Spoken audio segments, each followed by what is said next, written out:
Assalamu alaikum warahmatullahi wabarakatuh. Hope you're doing well. We are continuing our reading of the Jehovah's Witness version of the Bible. We're going to go from beginning to end, and then eventually I want to read as many different translations as I can because I do enjoy theological studies of this nature. So let's begin. If you are listening to it as you're riding your bike, washing dishes, doing some food prep, congratulations. Alright, let's begin. We are in 1 Samuel chapter 4, picking up on verse 5. And it came about that as soon as the ark of the covenant of Jehovah came into the camp, all the Israelites broke out into loud shouting, so that the earth was in a stir. The Philistines also got to hear the sound of the shouting and began saying, What does the sound of this loud shouting in the camp of the Hebrews mean? Finally, they got to know that the ark of Jehovah itself had come into the camp. And the Philistines became afraid because they said, God has come into the camp. So they said, Woe to us, for such a thing as this never occurred before. Woe to us, who will save us from the hand of this majestic God? This is the God that was the smiter of Egypt with every sort of slaughter in the wilderness. Show yourselves courageous and prove yourselves men, you Philistines. Prove yourselves men, that you may not serve the Hebrews just as they have served you. And you must prove yourselves men and fight. Prove yourselves men and fight. Accordingly, the Philistines fought, and Israel was defeated, and they went fleeing each one to his tent, and the slaughter came to be very great. So that out of Israel there fell 30,000 men on foot. 30,000! Wow. That is a great war. And the ark of God itself was captured, and the two sons of Eli, Hophni and Phinehas, died. And a man of Benjamin went running from the battle line, so that he arrived at Shiloh on that day, with his garments ripped apart, and dirt on his head.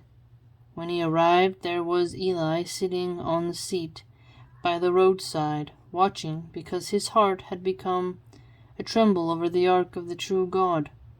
And the man himself went in to report in the city, and the whole city began crying out. And Eli got to hear the sound of the outcry. So he said, What does the sound of this turmoil mean? And the man himself hurried that he might go in and report to Eli. Now Eli was 98 years old, and his eyes had set so that he was unable to see. And the man proceeded to say to Eli, I am the one coming from the battle line, and it is from the battle line that I have fled today. At this he said, What is the thing that has happened, my son? So we have here, Eli is an old dude, and he's blind. So that the news bearer answered and said, Israel has fled before the Philistines, and there has also occurred a great defeat among the people. And also your own two sons have died, Hophni and Phinehas, and the very ark of the true God has been captured. Well, it's bad news for them. And it came about that at the moment that he mentioned the ark of the true God, he began to fall from the seat backward beside the gate, and his neck got broken so that he died, because the man was old and heavy, and he himself had judged Israel 40 years. And his daughter-in-law, the wife of Phinehas, was pregnant near to giving birth, and she got to hear the report that the ark of the true God was captured, and that her father-in-law and her husband had died. Talk about bad news, man. Whew. At that she bowed herself and began giving birth, because her pangs came unexpectedly upon her. And about the time of her death, the women standing by her began to speak. Do not be afraid, because it is the son that you have borne. And she did not answer, and did not set her heart on it. But she called the boy Ichabod, saying, Glory has gone away from Israel into exile. This with reference to the ark of the true God being captured, and with reference to her father-in-law and her husband.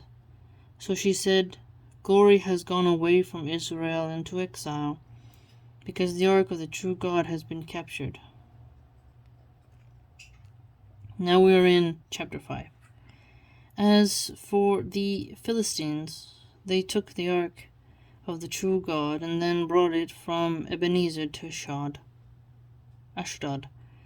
And the Philistines proceeded to take the ark of the true God, and bring it into the house of Dagon, and station it beside Dagon. Then the Ashdodites got up early the very next day, and there Dagon was fallen upon his face to the earth before the ark of Jehovah. This is prostration. Dagon. Prostration. Look at that. So they took Dagon and returned him to his place. When they got up early in the morning, the very day after, there Dagon was fallen upon his face to the earth before the ark of Jehovah, with the head of Dagon and the palm of both his hands cut off, to the threshold. Only the fish part had been left upon him. That is why the priests of Dagon and all those going into the house of Dagon do not tread upon the threshold of Dagon in Ashdod down to this day. And the hand of Jehovah came to be heavy upon the Ashdodites, and he began causing panic and striking them with piles, namely Ashdod and his territories. So notice this. So in the Quran we have the people of Thamud and such who were punished, right? Here it appears that the Christians in Samuel, that Jehovah punished the Ashdodites. It's very interesting. And the men of Ashdod came to see that it was so, and they said, Do not let the ark of the God of Israel dwell with us, because his hand has been hard against us and against Dagon our God. Consequently, they sent and gathered all the Axis lords of the Philistines to them, and said, What shall we do to the ark of the God of Israel? Finally, they said, Toward Gath, let the ark of the God of Israel go around. So they brought the ark of the God of Israel around to there. And it came about that after they had brought it around to there, the hand of Jehovah came to be upon the city with a very great confusion, and he began striking the men of the city from small to great, and piles began breaking out on them. Hence they sent the ark of the true God to Ekron. And it came about that as soon as the ark of the true God came to Ekron, the Ekronites began to cry out, saying, They have brought the ark of the God of Israel around to me to put me and my people to death. Notice this, people seem terrified of the ark. Consequently, they sent and gathered all the Axis lords of the Philistines and said, Send the ark of the God of Israel away, that it may return to its place and may not put me and my people to death. For a death-dealing confusion had occurred in the whole city. The hand of the true God had been very heavy there, and the men that did not die had been struck with piles, and the cry of the city for help kept ascending to the heavens. The cry of the city for help kept ascending to the heavens. So that's really, that's a lot of lamentations. That's a lot of pain going on right there. Now we're in chapter 6. And the ark of Jehovah proved to be in the field of the Philistines 7 months.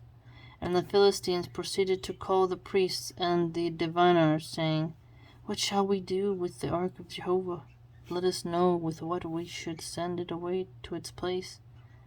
To this they said, If you are sending the ark of the God of Israel away, do not send it away without an offering.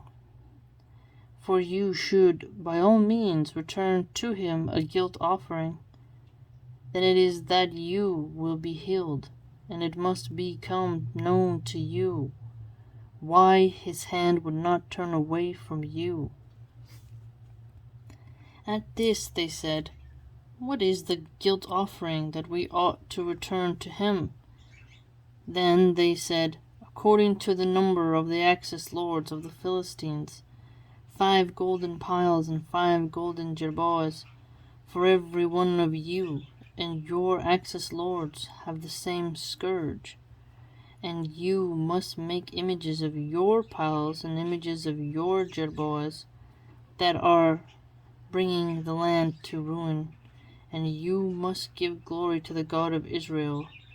Perhaps he will lighten his hand from off you and your God and your land. Also, why should you make your heart unresponsive, just the way Egypt and the Pharaoh made their heart unresponsive? Was it not as soon as he dealt severely with them that they proceeded to send them away, and they went their way? And now take and make a new wagon, and 2 cows that are giving suck, upon which no yoke has come up, and you must hitch the cows to the wagon, and you must make their young ones go back home from following them. And you must take the ark of Jehovah and place it on the wagon, and the golden articles that you must return to him as a guilt offering you should put into a box at the side of it, and you must send it away, and it must go, and you must look if it is the road to its territory that it goes up to Bethain Mesh. And it is he that has done to us this great evil. But if not, we must know that it was not his hand that touched us.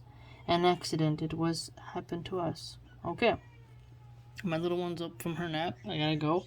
If you'd like to join the blog, it's www.subscribestar.com/Milahan Archive. Not really many trolls over there. I post a lot of interesting content of various things, subjects and whatnot. So consider joining. And hope you're having a good day. It's a beautiful rainy evening here, and I'm very excited. MashaAllah.